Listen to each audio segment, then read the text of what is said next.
Baik, bismillahirrahmanirrahim. Assalamualaikum warahmatullahi wabarakatuh. Waalaikumsalam warahmatullahi wabarakatuh. Gimana Mas Rian, kabarnya baik? Alhamdulillah Pak, baik dan sehat Pak. Bapak gimana Pak kondisi Pak? Teteh dulu gimana Teteh? Sehat Pak, Puasa hari alhamdulillah. pertama ya? Iya Mas, hari betul, pertama. Pak. Kedua. Alhamdulillah secara fisik mah sehat kayaknya, Iya. tapi yang dirasa Masya Allah karena kebanyakan AC kayaknya. Kemarin saya nggak kuat ber-AC, pada hari tiduran, pulang AC lagi. Turun kemarin Teteh Ica, ke Mas Rahmat, Heri, terus ini belum pijit, belum apa. Tapi tidak karena jadwal, paksain aja. Baik, untuk tujuan hari ini pendampingan kelima Mas Rian adalah terkait dengan pengambilan keputusan dengan nilai kebajikan seorang pemimpin di dunia pendidikan. Kemudian yang kedua nanti bagaimana perencanaan untuk rencana aset ya, pemetaan aset dan pasca observasi nanti kita ngobrol di sini. Dari observasi kemarin sudah dilakukan kan berarti ya? Sudah Pak. Dan sekarang nanti kita bicara bagaimana pasca operasinya, observasinya itu seperti apa. Saya berharap nanti sifatnya adalah kita mempraktekkan metode coaching ya, metode coachingnya Mas Dan selaku coachnya, kemudian Teteh nanti selaku coachingnya, apa yang dilakukan dan bagaimana yang dirasakan. Monggo-monggo saja nanti bagaimana teknik yang dilakukan Mas Dan dalam rangka mengamati dan mengevaluasi hasil akhir dari observasi di kelas. Itu tujuan kita. Dan nanti setelah coaching pasca observasi ini nanti ada beberapa hal yang memang akan saya sampaikan terkait kegiatan-kegiatan jeda antara PI 5 dengan PI 6. Itu lumayan banyak kerjaan itu nanti Mas Rian. Tapi insya Allah nanti kalau jauh-jauh hari kita persiapkan, mudah-mudahan selesai pada waktunya. Amin. Untuk itu dipersilakan aja langsung pasca observasinya Mas Dan sama saya untuk membicarakan hasil observasinya. Silakan. Oke, terima kasih Pak. Di hari ini kebetulan kita awal puasa banget Pak, jadi mungkin kondisinya walaupun awal puasa kita tetap semangat Pak. Aduh, memulai dan mengakhiri ya berat. Iya gitu. Tidak terasa kalau proses itu saya lihat sudah 91% secara progres. Mungkin di modul 3.3 ini masih ada beberapa tugas yang akan dikerjakan dan 3.2 masih ada satu proyek lagi aksi nyata sedang dikerjakan. Nah untuk sekarang mungkin saya menindaklanjuti dari hasil pembelajaran observasi dan pra-observasi kemarin terkait dengan pembelajaran. Di sini subjeknya itu, gurunya itu rekan sejawat Pak. Kebetulan di sini ada Bu Elis Siti Nurjana. Beliau mengampu pembelajaran bahasa Jerman. Ya, jadi iya bahasa Jerman Pak. Nah beliau di kelas 12, jadi mengajar di kelas 12. Mungkin saya langsung saja Pak untuk pasca observasinya. Bismillahirrahmanirrahim. Assalamualaikum warahmatullahi wabarakatuh. Waalaikumsalam warahmatullahi wabarakatuh. Alhamdulillahirrahmanirrahim. Terima kasih atas kesempatannya. Di hari ini Bu, kita akan membicarakan terkait dengan pasca observasi pembelajaran kemarin. Nah mungkin apa sih Ibu yang Ibu rasakan ketika setelah belajar kemarin, itu apa yang Ibu rasakan? Oke, terima kasih Pak Rian. Setelah kegiatan observasi kemarin kan kita sebelumnya ada para observasi dulu ya.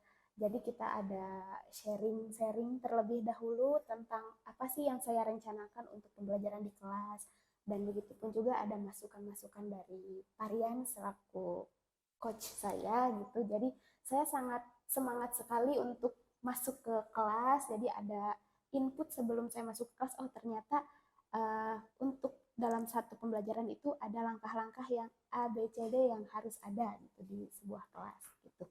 Dan saat pembelajaran berlangsung juga ternyata anak-anak antusias mengikuti pembelajaran yang saya sampaikan waktu itu. Oke, terima kasih. Jadi anak antusias, kita sebagai guru juga mendapatkan wawasan apa yang harus dipersiapkan. Ya seperti itu karena memang kalau kita ataupun Ibu dan saya itu sebetulnya mitra Bu. Jadi kita saling saling kolaborasi agar pembelajaran ini berjalan dengan sesuai dan apa yang diinginkan murid.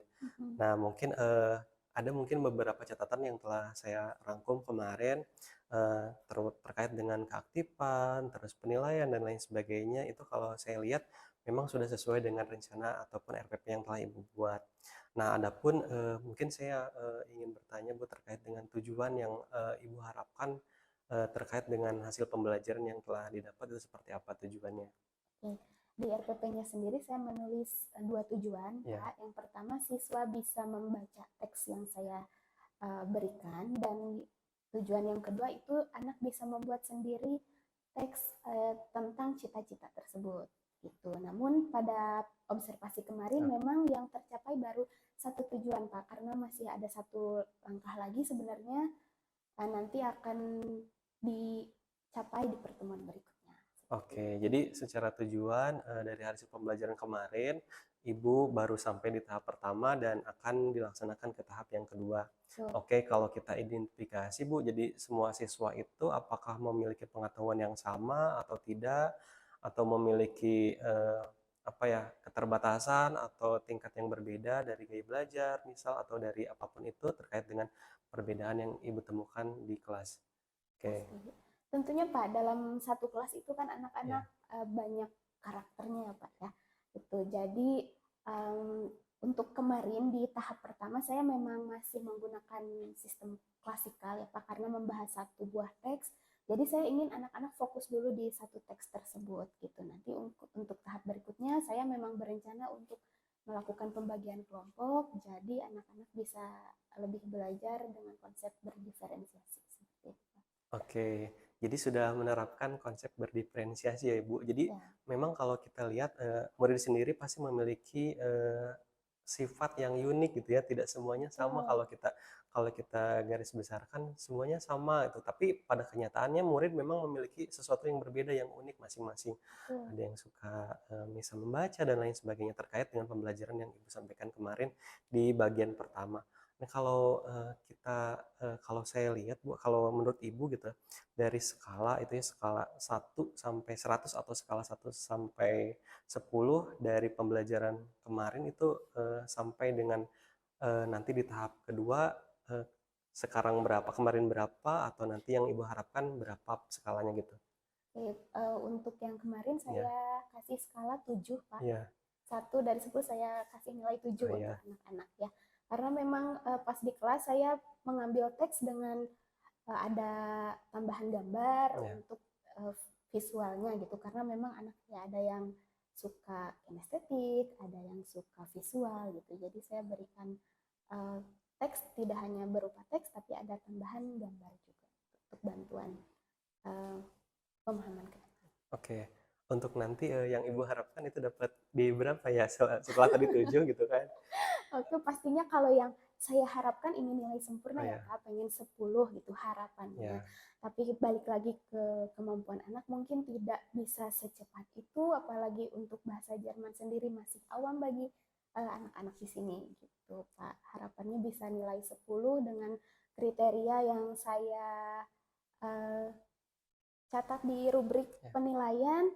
Anak-anak bisa membuat teks masing-masing dengan cita-cita mereka masing-masing dalam bahasa Jerman. Oke, saya juga tertarik Bu ketika kemarin Ibu menjelaskan terkait dengan pekerjaan yang dibahas di situ. Ya memang kita apa gitu ya, ketika belajar ya memang kenyataan gitu. Jadi misal kita belajar sebagai guru, contohnya juga real gitu. Itu sangat menarik sekali Bu. Yang Ibu temukan ketika di kelas itu pasti kan ada hambatannya Bu. Boleh dijelaskan itu hambatannya seperti apa?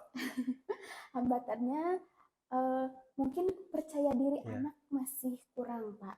Jadi waktu saya minta siapa yang mau membacakan teksnya, jadi anak-anak masih terkesan malu-malu gitu Pak untuk membacakan sebuah teks. Padahal kalau bahasa Jerman sendiri itu lebih mudah membacanya kalau menurut saya dibandingkan bahasa yang lain gitu. Apalagi kalau ada bahasa khusus yang memang ada huruf-huruf tertentu gitu.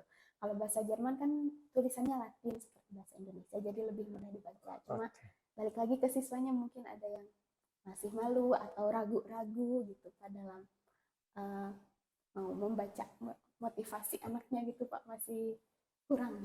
Oke, setelah tadi hambatan sudah terbayang sebetulnya ya. Apa sih yang Ibu lakukan untuk apa ya, menyelesaikan hambatan tersebut gitu? Mhm. Solusinya seperti apa gitu? Oke. Oke, dari hambatan yang tadi saya jelaskan, saya memang memberikan pemahaman lagi ke anak, ayo dicoba dulu karena memang bahasa Jerman itu lebih mudah membacanya, seperti bahasa Indonesia. Jadi dominan apa yang ditulis itu yang dibaca. Itu kalau untuk bahasa Jerman. Jadi itu yang pertama dan yang kedua memang beberapa kosakata dalam teksnya sudah kita pelajari di materi-materi sebelumnya. Jadi anak-anak akan lebih mudah untuk membacanya. Setelah saya memberikan motivasi seperti itu, anak beberapa ada yang mencoba mengangkat tangan gitu untuk membaca teksnya. Oke, tadi solusinya sudah jelas banget ya, akan mungkin tidak dilakukan di yang bagian pertama dan akan dilakukan di bagian yang kedua ya Bu, untuk yang rencananya gitu. Kalau berarti untuk melaksanakannya Ibu perlu waktu berapa lama itu untuk agar anak bisa lancar membacakan, terus dia punya kepercayaan diri dan berani tampil, itu butuh waktu berapa lama gitu? Kalau dari segi waktu ya, Ya. saya perkirakan dalam 2 atau 3 kali pertemuan ke depan, anak bisa saya usahakan untuk lancar membaca dalam sejarah. Oke, Gitu. oke. Dalam melaksanakan rencana aksi tersebut, Mhm. Ibu apakah secara sendiri ataupun dibantu teman ataupun guru lain ataupun siapa yang memang berdampak untuk pembelajaran Ibu, itu seperti apa, Bu? Oke, tentunya dalam kita sebagai di lingkungan Ya, sekolah ya. ya, membutuhkan dukungan dari rekan sejawat, dari kepala sekolah tentunya gitu kan. Saya meminta saran dari teman-teman yang lain, sesama guru bahasa tentunya, gitu, apalagi sesama guru bahasa asing, saya meminta saran dari mereka-mereka juga terkait bagaimana sih solusi untuk pemecahan masalah yang ditemukan di kelas, gitu, Pak. Oke, berarti Ibu di sana berkolaborasi dengan guru yang ada di sekolah juga ya, Bu? Tidak Betul, tidak dilaksanakan sendiri gitu ya? betul, Jadi berkolaborasi dengan guru yang ada di sekolah. Terus siapa sih Ibu yang akan Ibu libatkan dalam mewujudkan rencana tersebut?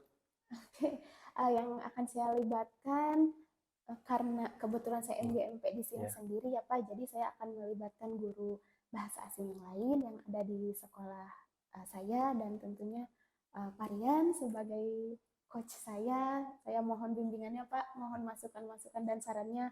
Pak Rian sudah banyak sekali ilmunya, mohon bimbingannya. Aduh Bu, kalau dibilang banyak mungkin masih sama sebetulnya Bu.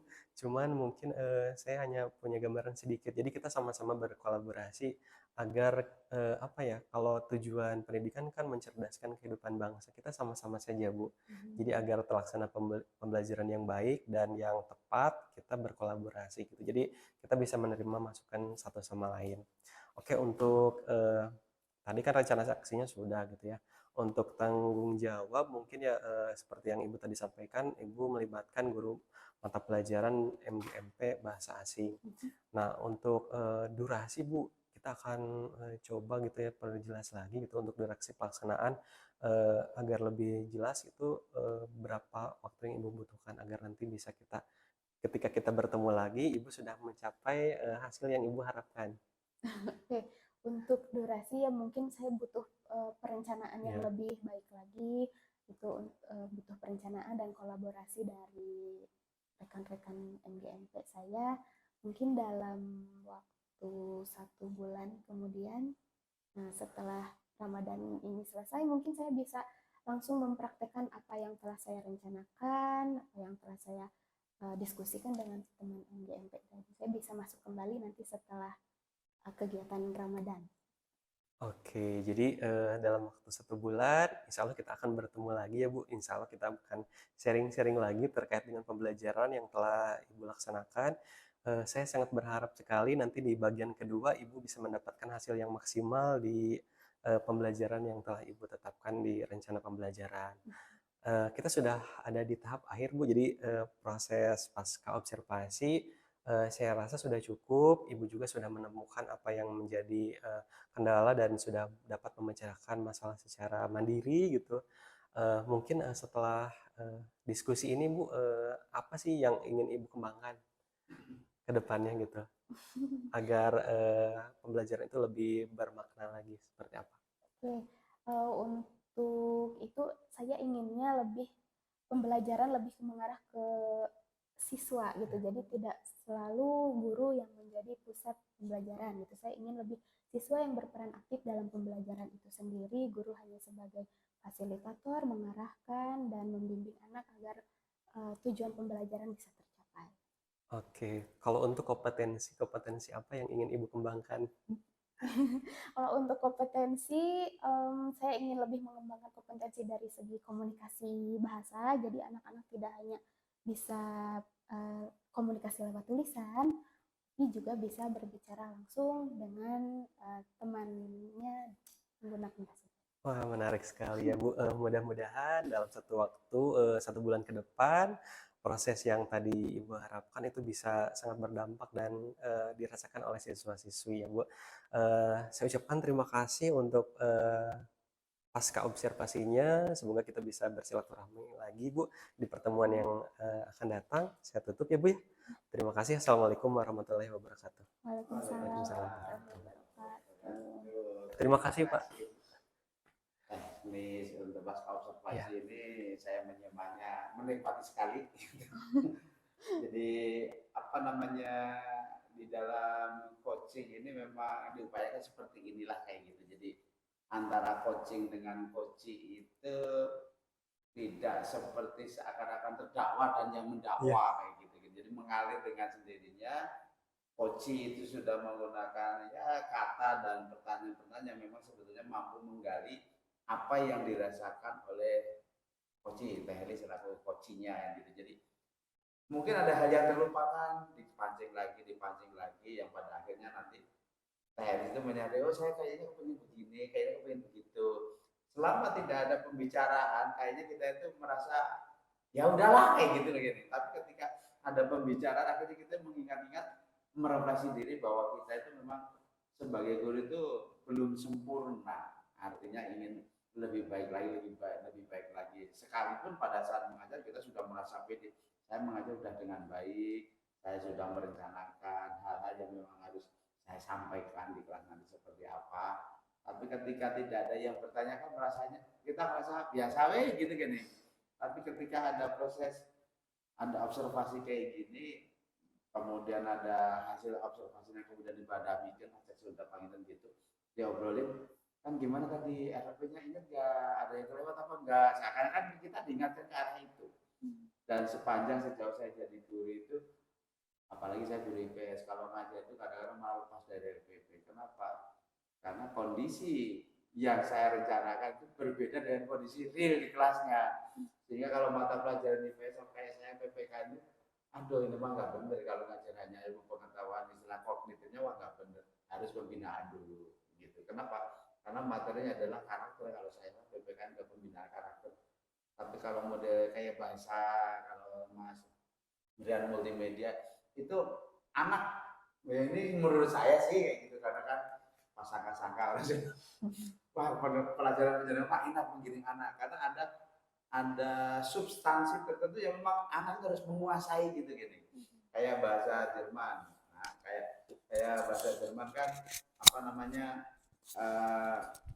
adalah hal baru kan gitu kan, hal baru, sehingga kayak tadi kita menyatakan anak masih malu mau ngomong, mau ngucapin bahasanya masih malu, karena memang bahasa Jerman itu jarang gitu. Kalau bahasa Inggris mah dari SMP sudah dikenalkan, sedikit banyaknya sudah tahu lah kayak gitu. Tapi ketika bahasa Jerman beda lagi mereka. Tapi di balik itu anak ingin bisa, jadi ada target dan dia tuh ingin bisa.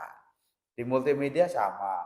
Ketika menjelaskan kalau kemarin tentang format-format apa namanya, file-file medianya, bisa nyambung ya.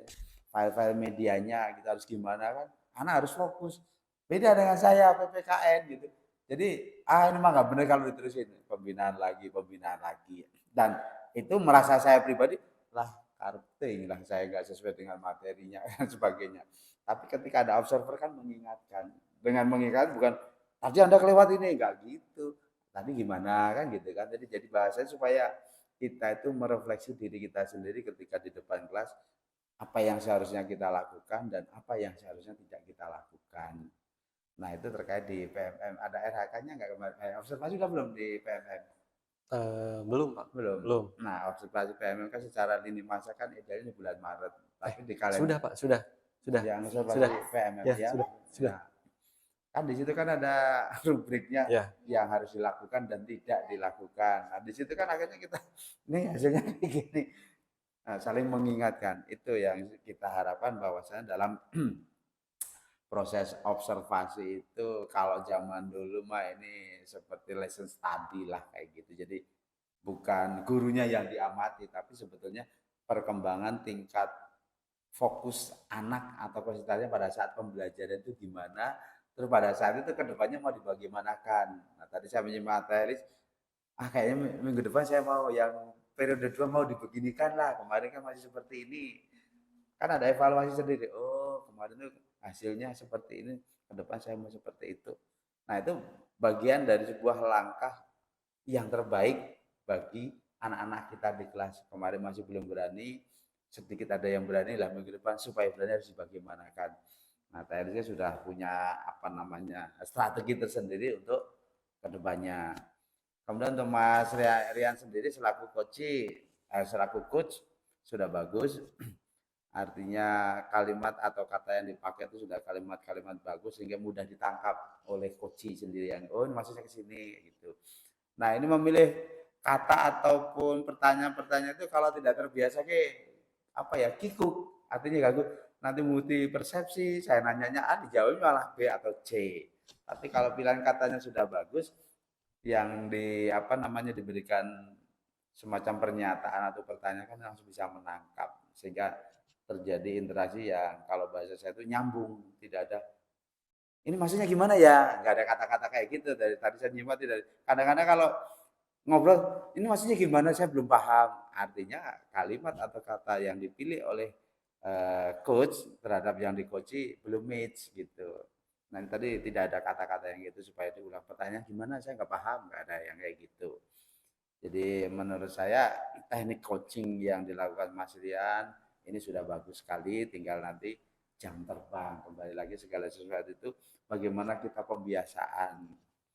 Nah satu lagi saya nangkap tadi ada MGMP, bahasa Jerman ada MGMP-nya? Ada. Ada berapa guru bahasa Jerman sih? Kalau di sini satu, jadi saya gabungnya sama yang Ke sekolah lain gitu. ya, kalau di Banjar SMA kayaknya ada bahasa Jerman juga dulu. belum ada, tapi kan sih belum tahu.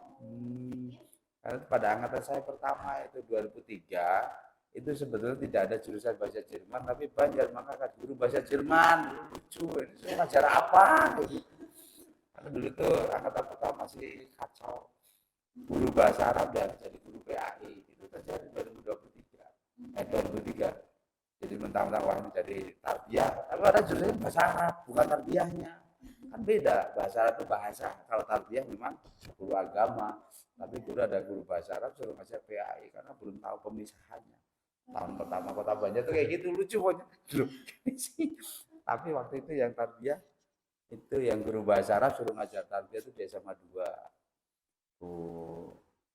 istrinya Mas Pak Cucu sekarang Cucu jadi dosen di IAIN kayaknya tapi udah almarhum itu malah yang PAI itu sakit atau apa waktu itu nah itu waktu itu ada yang kayak gitu jadi panitianya nggak ngerti ini gimana wah ini baru sama bahasa Arab sama-sama agama Islam ini padahal jurusan itu bahasa Arab gitu bukan tarbiyah suruh ngajar suruh ngajar pendidikan agama Islam terjadi kayak gitu nah untuk bahasa Jerman berarti nilai di Banjar hanya teteh top di sini sama SMK Pasundan.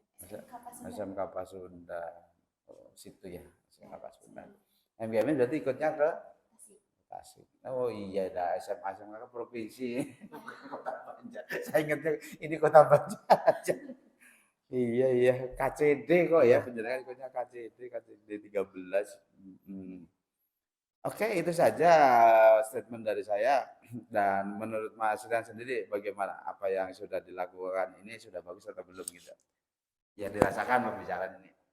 Yang saya rasakan ketika melakukan proses coaching after pasca observasi memang kita jadi lebih terbuka dan apa ya kita sebetulnya saya juga pernah di coaching juga, jadi kita memang jadi terbuka gitu. Jadi tujuan kita, harapan-harapan kita ke depannya pasti lebih terbuka, lebih jelas gitu. Seakan-akan yang sudah dipelajari itu ada manfaatnya dan dampaknya dirasakan oleh guru yang bersangkutan juga. Karena saya yakin ketika hasil pembelajaran itu kita nggak tahu quality kontrolnya seperti apa, tapi ketika ada yang melihat, memantau, teman sejawat mengobservasi, saya rasa itu lebih apa ya, lebih tepat gitu. Jadi kita dilihat memang benar-benar melakukan kegiatan pembelajaran sesuai dengan apa yang diharapkan gitu kan. Jadi memang benar-benar dan ketika tidak diobservasi justru kita tidak punya quality control yang bagus. Saya rasa dengan adanya quality control seperti ini, observasi kelas, pembelajaran akan lebih baik lagi Pak, seperti itu yang saya rasakan Pak. Setuju, saya sepakat dengan statement-statement itu. Memang apa ya, paling tidak dalam satu semester itu dilaksanakan di pertengahan atau sedikit ke tengah dari semester itu bisa menjadi, kalau bahasanya banyak, quality control ke depannya itu bagus gitu. Artinya apa? Kita itu ada pertanggungjawaban moral lah paling tidak. Ini anak-anak ini kok gini sih, gimana sih? Karena yang mohon maaf sebagian besar kadang-kadang mengajar sekedar kewajiban sampai sudah masuk kelas. Output ataupun endingnya terhadap tujuan pembelajaran yang diharapkan kepada anak kan sudah nggak mau tahu. Artinya saya sudah mengajar ini waktu ini. Tapi kan kembali lagi, quality control meningkatkan kualitas pembelajaran dan utamanya untuk ya meningkatkan hasil peserta didik kita itu kadang-kadang tidak apa namanya ya tidak terkontrol tadi, lah nilai mah gampang sekedar angka ini, padahal bukan itu. Endingnya memang anak-anak itu paham apa yang harus dia pahami, kalau tidak bisa dia juga paham karena tidak bisa di mananya, kayak gitu. Ya intinya apa ya, kita sesama profesi itu ya kayak dokter kan punya ikatan dokter Indonesia, saling mengisi bukan saling mendiskreditkan atau saling apa namanya menjas, itu ini bareng-bareng lah. Nah kita itu guru yang notabene paling besar, tapi kadang-kadang mohon maaf secara profesionalnya kita kan kadang-kadang merasa jaim ketika dikritisi orang lain, padahal kan nggak gitu, harus terbuka saja. Nah ini dimulai dari kita. Dari kita yang sudah memang mendapatkan ilmunya. Arita Elis ikut CGP lagi ke angkatan berikutnya enggak? Belum Pak, Belum. baru 5 tahun di sini. Baru tahun berapa? Baru tahun keempat. Masih baru. Iya, minimal 5 tahun. Minimal 5 tahun Pak. Ya mudah-mudahan berlanjut, ya, tergantung menterinya nanti siapa. Aduh, ya. Apa ya, setiap program pasti selalu ada positif, ada negatifnya, tergantung orang itu melihatnya dari sisi mana. Tetapi ketika kita melihatnya dari sisi objektif, ini kemana arahnya, ya insya Allah ya positif kita jalani saja. Tapi kalau kita mencari jeleknya orang sampai kapanpun selalu ada. Termasuk program PGP ini kan, kemarin saya lihat TikTok gitu, mengkategorikan guru jadi dua kan gitu kan, guru penggerak dan guru biasa. Jadi guru penggerak dengan fasilitas segala macamnya, guru biasanya seperti itu. Kan tergantung, ini sebuah wadah, siapa yang mau berminat silahkan kan gitu. Bukan semata-mata semua wajib guru penggerak, enggak juga. Siapa yang berkenan dulu ikut tesnya, diseleksi, lolos ya berarti kan ikut. Kalau belum ya saatnya ada gilirannya ketika program itu berlanjut. Ketika orang kemudian memberi predikat ini guru penggerak, ini guru biasa, itu kan penglihatan orang kan gitu. Sebenarnya kita nggak usah berpikir kayak gitu.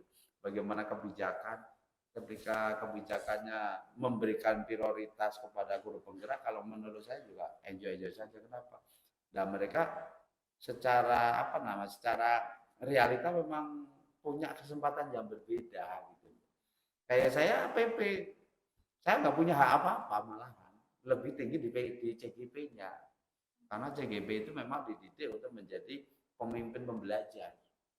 Kalau saya nggak ke arah itu. Jadi apa namanya, apresiasi itu lebih bagus dan lebih tinggi di CGP. Itu aja. Supaya apa? Ya supaya ilmunya nyampe ke sana. Gitu.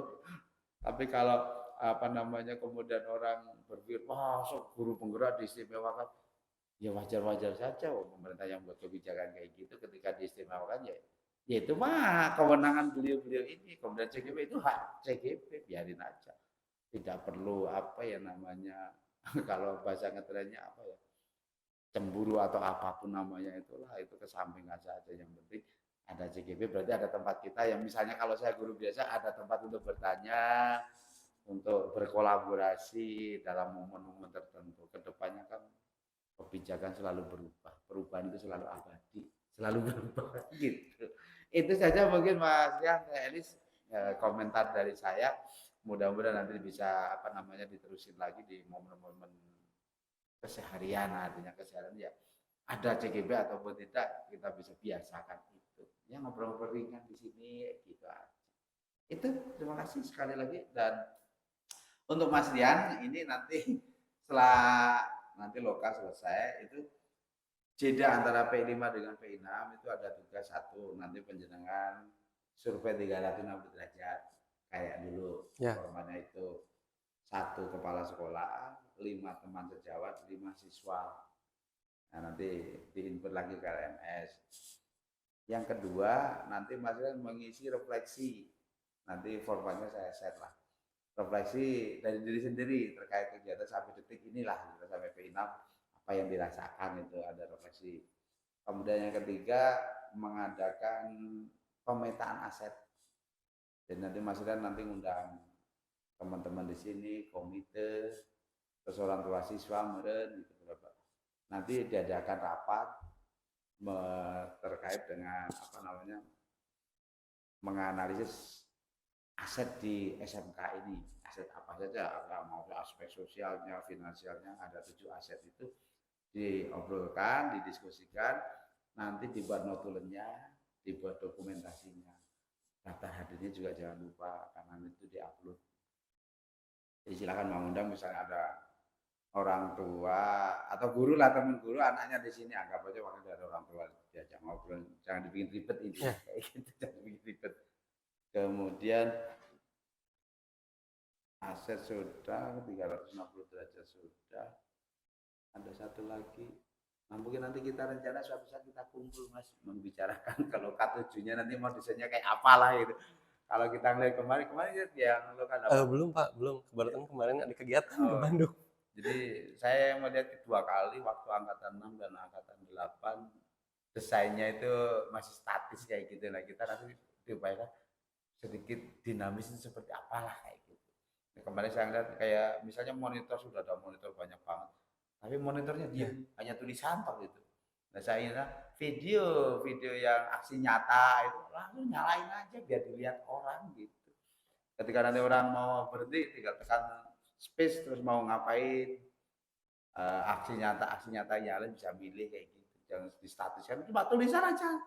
Ini isinya apa, kita mau ngapain nggak ngerti gitu. Terus banner yang dipasang-pasang itu sifatnya juga apa namanya normatif, langkah bagja kayak gitu. Ya nanti kita ngobrol. Tapi yang penting tolong tugasnya aja dulu ya, nanti saya ulang. Survei 360 derajat, kemudian refleksi diri sendiri, kemudian yang ketiga pemetaan aset. Nah, silahkan itu nanti diupayakan. Terus di pemetaan aset itu kelengkapannya daftar hadir, dokumentasi dan notulennya apa gitu. Sekali lagi jangan dibikin ribet, silahkan aja dikondisikan minimal senormatif mungkin gitu aja. Itu jeda antara P5 dan P6, dan P5 P6 waktunya biasanya mepet banget itu Mas, 2-3 mingguan. Jadi lebih cepat. Langsung April udah P6. P6 ke P7 lebih pendek lagi. Nanti P7 itu masuk ke Loka 7. Loka 7 itu 2 hari. Hari pertama itu ya semacam kayak Loka biasa, dan hari keduanya itu seminar dan pameran. Itu aja sih. April tamat, Purnawirawan CGV nanti. Nah, itu untuk kunjungan kita di P5. Mungkin ada yang ingin disampaikan, silakan. Iya Pak, Panginten, berarti Prayogi, iya Pak, daftar list biasa yang suka Bapak kirim nih Pak. Yang belum yang mana gitu. Oh iya. Nanti saya download dulu. Jadi itu biasanya kan sampai apa namanya. Nah, nanti terakhir elaborasi pemahaman aja, setelah itu kan nanti udah terakhir kan elaborasi pemahaman. Nanti kelihatan yang mana yang belum kayak gitu. Saya banyak yang belum. Saya mah pelupa masalah. Kadang menilai satu item bisa berkali-kali saya menilai. Jangan saya lupa menilai lagi, padahal sekian itu kali 6 saya itu kadang-kadang. Saya orangnya nggak teliti. Jadi kalau lupa mendingan ngulangi. Ini yang kemarin yang 4 belum upload. Karena dulu estafet kegiatan di sekolah ini. Tuh, dokumen buat masukin plastik, simpen di rumah. Pokoknya ini jangan dipindah-pindah. Dipindah puyeng nanti. Kan produk-produk itu gini, Mas, produk waktu lokal, masukin plastik pokoknya dan dipindah-pindah. Baru saya scan aja, diupload belum. Banyak banget. Saya pikir pas sederhana. Ternyata apalagi saya bikin fasilitator sekian CDP, kapan harus istirahatnya, saya cuma 6 keteteran kan. Ini tugas nguploadnya kapan, laporannya kapan, menilai biasanya daring, saya rajin sekarang udah kelewat. Kemarin yang elaborasi kemarin belum saya mengajukan penilaian pemantauan daringnya belum. Astagfirullahaladzim, mata saya sekarang nggak sanggup, kebanyakan di layar, sini. Apaan dari mata kemarin juga bisa. Dan dari jam 8 keluar kamar, Mas. Jam 8, 7.30 keluar kamar sampai jam 10 malam. Lihat layar. Walaupun gede tapi mata saya pengaruh. Kalau saya motret tuh. Gini, lihat kan. Kok pada megar. Motret ini pada ini kameranya kok mata. Lihat orang jalan. Ini ada gambar bayang-bayang di kanan kirinya. Mata saya yang error, bukan HP-nya yang error. Jadi lihat orang ada bayang-bayang. Foto-foto kardus segala macam rame-rame. Kok ini gambarnya bayang-bayang, foto lagi, kok bayang-bayang lagi. Saya lihat orang, mata saya. Aduh ya Allah. Itu semakin di sini banyak udah banyak diambil nikmatnya sedikit demi sedikit. Lihat udah nggak bener, cepat lelah kayak gitu. Itu mungkin ya Mas Ran, mudah-mudahan tetap sehat, tugas-tugasnya. Judet tanggal 14 kayaknya itu yang demonstrasi ya? 13 atau 13? 13. Ya, 13. 14-nya udah elaborasi pemaham, berarti 13:59. Harus segera dikirim. Pokoknya kayak gitu. Tapi udah enjoy teh kalau ikuti saja nyantai. Awal tahu yang geragapannya Mas Ran ya. Setelah kesini kan tahu triknya, siasatinya gitu. Jadi lancar. Itu saja, terima kasih. Saya kira assalamualaikum warahmatullahi wabarakatuh. Waalaikumsalam warahmatullahi wabarakatuh.